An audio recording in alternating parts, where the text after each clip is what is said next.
بسم اللہ الرحمن الرحیم۔ السلام علیکم، میرے چینل میں آپ کا استقبال ہے۔ آج کی یہ ویڈیو 10ویں کلاس کی کتاب جان پہچان کا چیپٹر نمبر 20 سبق نمبر 20 اونتی۔ تو اونتی جو ایک کیریکٹر کا نام ہے اور یہ ایک جاپانی کہانی ہے جس کا ترجمہ کیا گیا۔ تو ہم دیکھیں یہاں پر ترجمے کے بارے میں پڑھتے ہیں۔ ترجمہ نگاری ایک مشکل فن ہے، یعنی ایک کہانی کسی زبان میں لکھی جاتی ہے تو الگ الگ زبانوں میں جو ترجمے کیے جاتے ہیں، تو یہاں پہ بتا رہے ہیں کہ ترجمہ نگاری ایک مشکل فن ہے، اس کے لیے ایک سے زائد زبانوں پر یکساں قدرت حاصل ہونا لازمی ہے۔ یعنی اگر ہمیں ترجمہ کرنے والا بننا ہے تو ہمیں جو ہے ایک سے زیادہ زبانیں جاننا ضروری ہے، اور وہ بھی بہت اچھی طرح سے۔ یہ قدرت لغوی مفاہیم پر نہیں، روزمرہ محاورے اور زبان کے طریقہ کار پر ہونا بھی چاہیے۔ جس زبان سے ترجمہ کیا جا رہا ہے اس زبان کے بولنے والوں کی معاشرت اور طرز فکر سے واقف ہونا بھی ضروری ہے۔ ان تمام خصوصیات کے بغیر صحیح اور اچھا ترجمہ ممکن نہیں۔ سبق اونتی ایک جاپانی کہانی کا ترجمہ ہے۔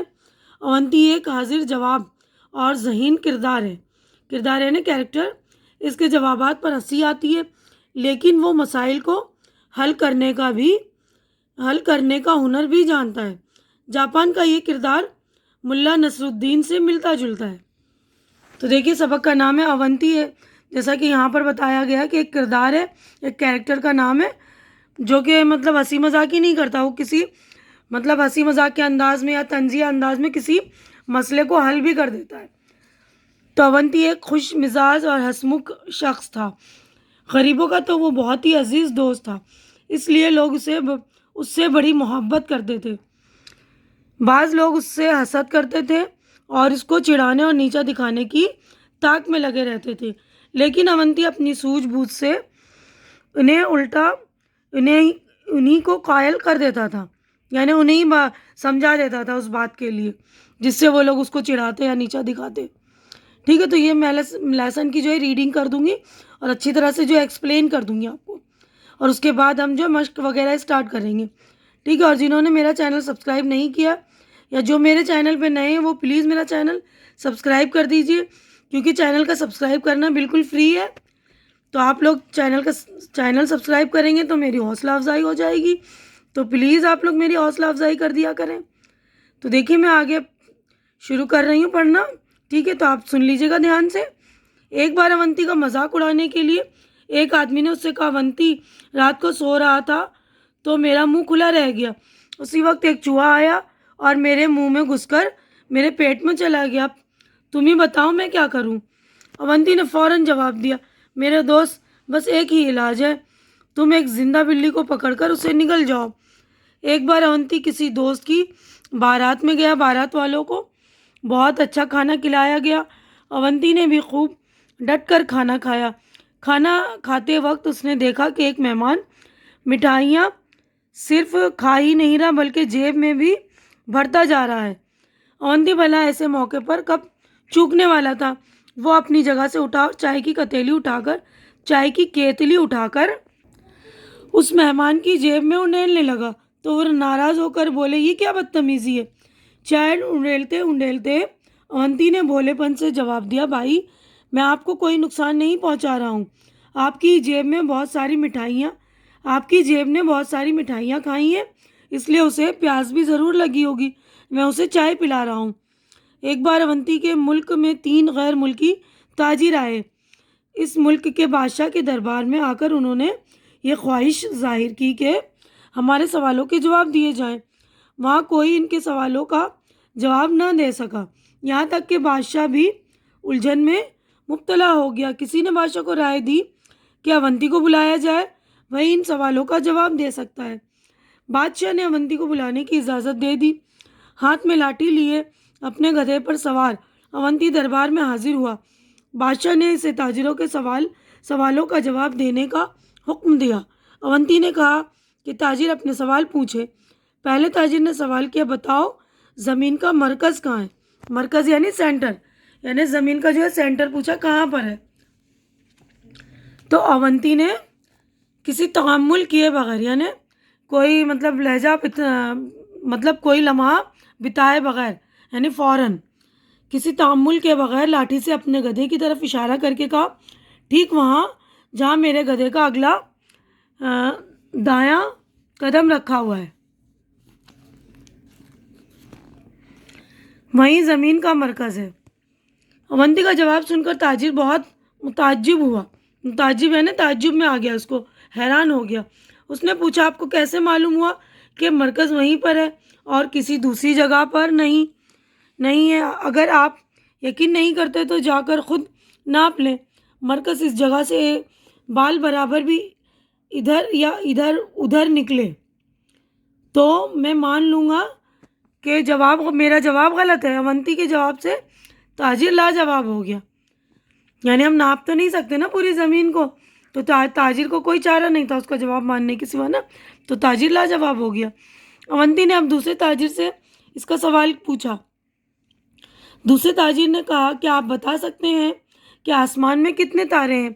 اونتی نے فوراً ہی جواب دیا میرے گدھے کے بدن پر جتنے بال ہیں آسمان میں ٹھیک اتنے ہی تارے ہیں، نہ ایک کم نہ ایک زیادہ۔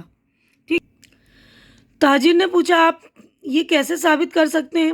اونتی بولا یقین نہ آئے تو گن کر دیکھ لو، اگر کم یا زیادہ ہو تو کہنا۔ تاجر بولا بھلا گدھے کے بال کیسے گنے جا سکتے ہیں؟ اونتی نے کہا تو تم ہی بتاؤ کہ آسمان کے تارے کیوں کر گنے جا سکتے ہیں؟ بیچارہ تاجر کوئی جواب نہ دے سکا، چپ ہو گیا۔ اب تیسرے تاجر کی باری آئی۔ اونتی نے اس سے بھی سوال پوچھنے کو کہا۔ تیسرے تاجر نے اپنے سر کی طرف ہاتھ اٹھا کر کہا اب بتاؤ میرے سر پر کتنے بال ہیں؟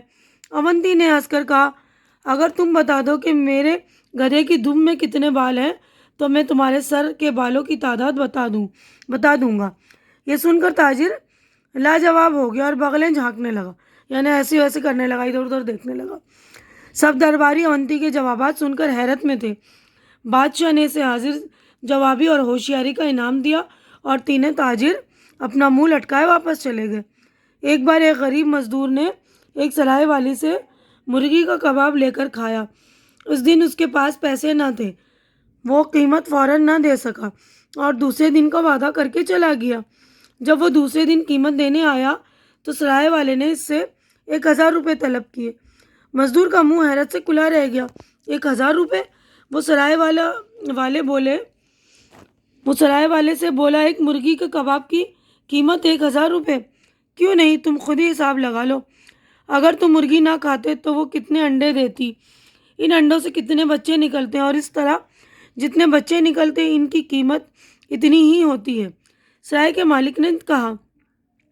مزدور نے کہا میں اتنا پیسہ نہیں دوں گا۔ اس پر دونوں میں جھگڑا ہونے لگا۔ آخرکار وہ عدالت میں پہنچے۔ مصنف نے انہیں اگلے دن اپنے وکیل کے ساتھ آنے کو کہا۔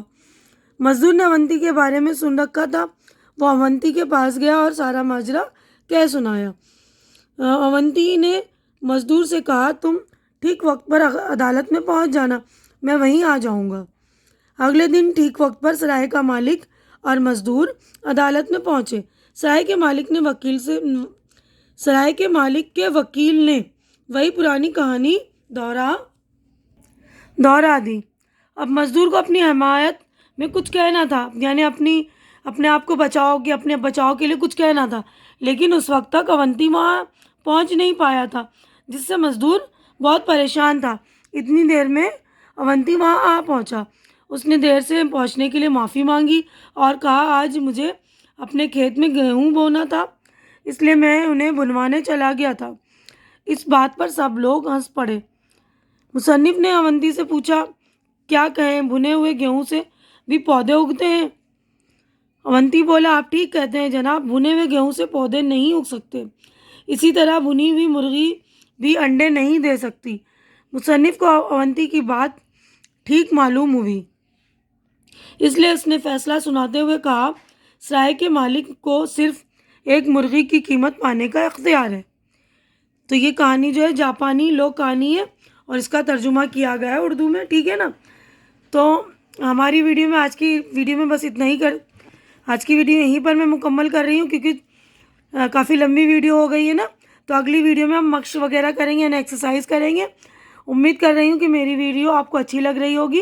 اچھی لگ رہی ہے تو اسے لائک کیجیے، جو ضرورت مند بچے جن کی ریڈنگ کمزور ہے ان کے درمیان شیئر کیجیے، اور میرا چینل سبسکرائب کر کے میری حوصلہ افزائی کیجیے۔ اللہ حافظ۔